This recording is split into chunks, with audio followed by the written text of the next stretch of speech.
You've been with Wynand, and then you somehow come and visit in between just when you miss us. Yeah. You like furniture here already. No, I've been a few times. Yes. Yeah. But they've got to get to know. Let's get to know Patrick first. Okay. Patrick, introduce yourself. If you not at work, the guy at home that is not wearing any shoes, that's just himself, and you've got to impress no one. Who's Patrick there? I'm an easy kind of going guy, God fearing. I actually don't like that expression, God fearing, because I'm a kindly God loving Yes, rather individual. but the fear of the I Lord is love beginning God. of wisdom. That's a good Yes, thing. yes, Absolutely. yes. No, I fear him because He's the Almighty and we get everything from Him. But I love Him. And so I'm an easy guy. Love to exercise. I love running.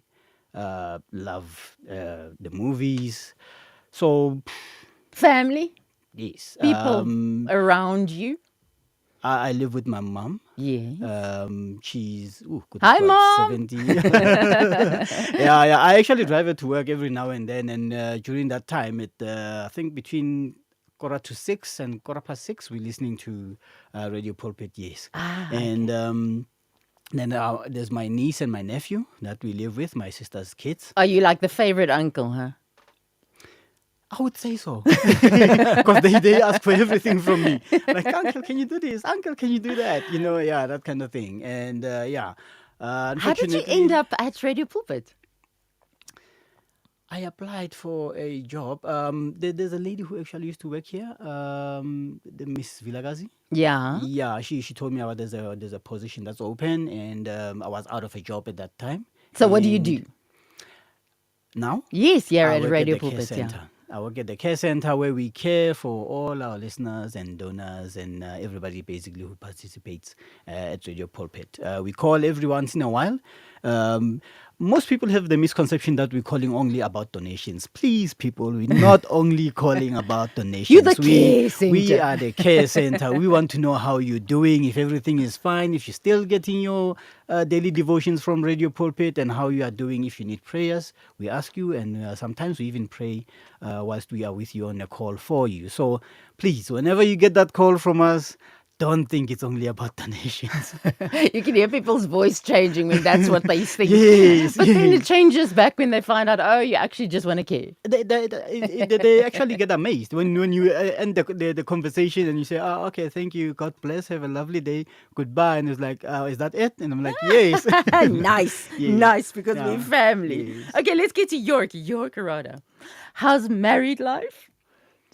Very good. Sweet. You maybe must ask my wife first. Christine, I think you need to come closer to the mic, yeah. So Christine and York was at a camp more than a year ago because they've been together for a year now. And then at that camp, they weren't married yet. Hulle het net so geloer vir mekaar. Can we get Christine to move closer to the mic Come a there? little Then she's closer on to the camera. Then she's on camera. Christine, tell me who's York. Now that you've had a year to get to know him really, really well. He's a funny man. Has he got a sense of humor? Yes, he's not trying to be funny, but I laugh a lot because of his verstrooidheid. Yeah. What's that in English? But yes, we love life together. Okay. A man of God? Yes, he loves the Word of God. Yes. And he loves to pray. And I love my wife. And you love your wife. Why did you decide at that camp, this is the woman? Well, it wasn't then. It was a number of months later. Yes. And it was just on our way up to a place called Mooiplaas. Yeah. And we're doing disciple making. And just on our way up this steep, rough road, we're just sharing. And I was planning to go to Scotland. And I just saw, it was like a revelation that all the things came together. And I felt, here I'm looking far away for a wife, and here's one. She's right in front of you. And she ticks the boxes. Oh, that's exciting. Okay, then you started out married life and everything like that. And now you listen to Radio Pulpit innocently, and there you hear that we're going to go and we're going to do the Virgin Active 947 Rye Joburg race. Are you a cycler? It's a long story. The answer is no, but I've done a lot of cycling. For 10 years, I lived in the UK, and I used public transport and bicycles for 9 of those 10 years exclusively. I didn't have a car. Public transport is good. I lived, the last 3 years it was in Bristol. I don't know if you know Bristol. And my sister lived in London, and I'd put a bicycle on the train, and then when I got to the station, I'd take the bicycle off and I'd ride home. And then how far would that be? That was about, they talked in miles there, about 5 miles. And then also... And they translated into kilometers. I don't know how miles work. Is it further? It's about 8. Oh, okay. Not too Yeah, bad. Right. Yeah. So I cycled significantly every day to work for 9 years almost. Did you like the wind in the hair? Oh, I loved it. And the freedom. and in the small villages around Bristol, for example, they're lovely little villages. Pretty, And, scenic. Yeah, and I'd go out to clinics and do a clinic in a village and then ride back. And for a week we'd be at one clinic and then go at a next clinic another week. And those villages were about 10 miles from where I lived. And you biked there. And I'd go by bicycle and back. So why did you come back to South Africa? It sounds idyllic. Yeah, it was wonderful. It was good. And different reasons. I think I had enough. of the beauty around you. You had to Yeah. come back to South Africa. Yeah. So it was. I felt, time. It was enough. And I think when you leave jobs, there's often a push and a pull. And the work they weren't being kind to me at that stage. They were actually trying to fire me, but that's a story. Another story. Hey, God's got his ways if he wants to move you. Yeah. They're not always pleasant, but they work. Yeah. They definitely So work. I've experienced those pushes and pulls, changing jobs. That God is in it, and He does want you in a different place sometimes. But when you come to South Africa, we're not really biking normally kind of. It's like people only get on their bicycle if they want to actually do it as a sport. They don't necessarily use it to get to work these days because it's not safe. Our roads aren't safe. So did you then lose it, or did you do it in between? I did a bit when I came back to South Africa. I did cycle for a bit. Okay. And I was given a bicycle, so I didn't have an excuse. And so how did you then decide I'm going to do, because the Virgin Active 947 Rye Joburg race is a very official event. It's not just in between, there you go. Yeah. So how did you decide this is something I'm going to do now? well, I think I wanted to get back into cycling. And We're the so- catalyst. Yeah, and so it's a good reason, and we do listen to Radio Pulpit daily. It is You're our such deep people. Oh, man, that's just a testimony to your depth. our daily companion. I laugh that we've got some beautiful orchids at home, and they flourish. Usually they last a year and then they're tired and don't flower again, but they flourish. And I believe it's because of Radio Pulpit's the life-giving word of God. Absolutely. Living water that comes out of Radio Pulpit. Yeah. Okay, so then you decided I'm going to do this. You entered. Yeah. And so are we on the way? Or did we start? Yeah, I got my bicycle serviced at Linwood Cyclery, All right. and they did a very good job. And I got it, I think, was it yesterday or the day before? So I've had it a day, and yesterday rained the whole day, so I haven't. Oh, that's an excuse for day one, yes. Yeah. So today I must start. Yeah, You know you've got 10 days now. yeah. That's 10. okay. Okay, and then Patrick, you decided to do this, but actually you're a runner, not a cycler. Yes, I'm a runner. Well, might as well just jump into it. I did 4 comrades, finished. Yes. And but I've been cycling my whole life from young, from about I'd say 7-8 years.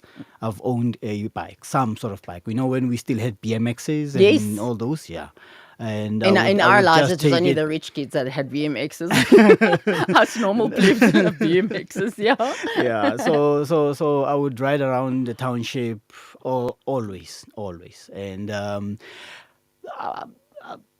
one major event that actually because I went to owning mountain bikes Yeah. and all those, Yeah. and then a friend of mine had a racer, and then I used to be on it I lost my job about 7 years ago, and then between then and about 6 years ago I was like riding a lot, and trying just to stay fit also for comrades, because cycling is good Yes. for running. So yeah, I'd get on a bike, but I've never done any races ever in my life. Sorry, is And a race, is it a off-road bike or a road bike? a road bike. Ah, okay. Yeah, sorry, With the sorry. thin yeah, wheels. We use, yeah. Yeah, Yeah, okay. with the thin wheels. And I was riding down a street one day. It was a downhill. So I was doing between 50 and 70 kilometers per hour. Yeah. About there. And then I went black. I lost consciousness. What? Yeah. While I you were on the didn't- bike? Yes, I didn't hit a stone or get distracted or anything like that. I just lost consciousness. It was just black. And then I woke up in somebody's car. They were taking me to a hospital. What had happened? I don't know. Blood sugar or something? Were you okay? It was God's intervention. Story for another day. Ah, okay. Yes, it was God's intervention. But that didn't stop you from getting on a bike again. No, people were saying, and I was actually also training for comrades. So a week later, I was on a sling, running the roads. Commitment, people. Yes. So and then that's the other year that I actually finished one of my comrades. I remember when I was in high school. At that stage, you could be on a bike and drive from the school to home and everything like that. Yes. And I had one of those. I remember we bought it for $40. This bike, so it was one of those big, heavy ones, and it only had one gear. There's no other gears. You got one gear. Yes. But the brakes weren't very reliable. And I also, when you're saying you come down a downhill, Yes, there was yes. this one downhill that I go down, and then there's a T at the bottom, and the bikes failed. The brakes failed. So I go down there and I hit that side, the curb, full steam. And I remember the bike literally went 90 degrees to I don't know, it bent. Yeah. 90 degrees, and I just flew over it on the other side. Yeah, I But know. you still get up, hey? Yeah, you get up. It's not like you can stay down. Yeah, and I'm one for speed. So yeah, I remember one night at home, I hit a rock. I actually decided that day, street after mine, I was coming from a friend, and then just as I got to my street, I thought, I'm not turning here, I'm turning the next street. Yeah. Just because the next street had a nice paved road, and my street was a bit bumpy and stuff. Yeah. So I thought, okay, I just want to, move Go it for it. and just go for it, feel the adrenaline rush. A quarter of the way down, I think the kids were playing soccer or something. They left a brick in the middle. I hit that brick, and goodness, yeah, the bike went the Roasties. other way, and I flew. But So, that's a yeah. life lesson right there. That thing about getting up, doesn't matter what, to get up again. Exactly. It's just like when you're doing comrades and you go, because comrades is no joke. Yeah. It was one of my, call it a bucket list. Yeah, but then I ended up loving it. Comrades does that to you. If you've done one, people want to do more. Yeah. First one, at about 68 kilometers. I remember it was grass. And then I was lying down on the grass because I've had it. Yeah. Somebody came, do you want sugar? Do you want this? And I'm like, you know what? I've had it all. Yeah. I just don't have it in me anymore and stuff. And then I laid there for must have been about a minute or two, and said a small prayer, got up, and then I finished. You see. So it's You it's see. about that, and also Go you know on. when you doing it for a purpose, then you just gotta put one foot in front of the other. It motivates Yeah, you. it motivates you. It's amazing when you know you gotta have purpose in life, and when you're doing something for it's like when we're talking of about that song that says, you know, when you gotta get up, and when you're doing something for someone, you know, it always pushes you, it always edges you on, and just gives you that drive to actually just go and finish. York, speak to South Africa. I mean, you love the Yeah. word, you love Jesus, you've learned your life lessons. You've got the microphone. What do you want us to know? Just to say, I'm not sure how it works. 94.7, it's a long way to ride, but I think there are going to be a lot of people. It's going to be a lot of fun. Quite a few of Christine's family. Are you going to come cheer for us? Yeah. So it's going to be a fun event, and I think a lot of people there. I'm doing it because I also want to get a T-shirt. A Radio Pulpit one. Yeah. And then you're going to, every time you get on your bike, you're going to wear the Radio Pulpit t-shirt. now. Well, exactly. Morse. And so we want to proclaim and to share the good news, that there is good news out there, and people, I think a lot of people don't know about Radio Pulpit. It's on AM, and so I hope they get a little bit of not only airtime from us riding, but they I don't know if some of the entrance money goes towards them. Yes. Hey, if you want to support the team, this is how you do it. You WhatsApp the word ride to 082 657 2729. SMS will also work, 37871, the word ride. Then you can support us. Standard rate supply, remember? And then on the 90s, pray people, you can hear. Ons moet bietjie nog oefen, jy sien. So pray for us for the 19th of November. The Virgin Active 947 ride, Joburg race, Radio Pulpit's going to be there. Yes.